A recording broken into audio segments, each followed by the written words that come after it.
এখানে এসে তো দোলা দিদি বলি আমি, নাম ধরে ডাকো দিদি না, নাম ধরে ডাকো। কেমন আছো? ভালো আছি। দেখো বেবি হওয়ার পর না মোটা হয়, আমিও খুব মোটা হয়ে গেছিলাম, কিন্তু এখন দেখো ঠিক আছি। না এখন মোটা, আমি এখনো আমি মোটা। এখন একটু মোটা, কিন্তু আমি এখন ঠিক হয়ে গেছি, কিন্তু সময় এরপরে লাগবে ঠিক আমার। হয়ে যাবে, কিছুদিন সময় লাগবে। তোমার কয়দিন সময় লেগেছে?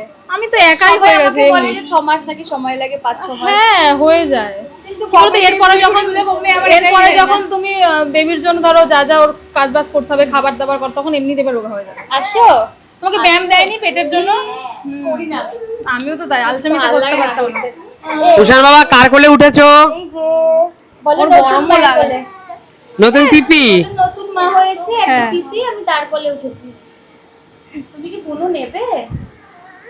ও মাঝখানে দেখছিলাম খাচ্ছিল না, ডাক্তার আরে হ্যাঁ, ওর ওর এখনো ওর শুধু খাওয়াতেই প্রবলেম, ও খেলবে দুলবে, খাওয়া নিয়ে যত খাওয়া সমস্যা। নিয়ে একটু বড় হলে এটাই, ও দুধ খেতে পছন্দ করে না একদম। ভাল লাগে না দাদু? না ওর তো ভালো লাগে না। কি খায়? 6 মাস হয়ে গেছে। এখন তো তোমার খিচুড়ি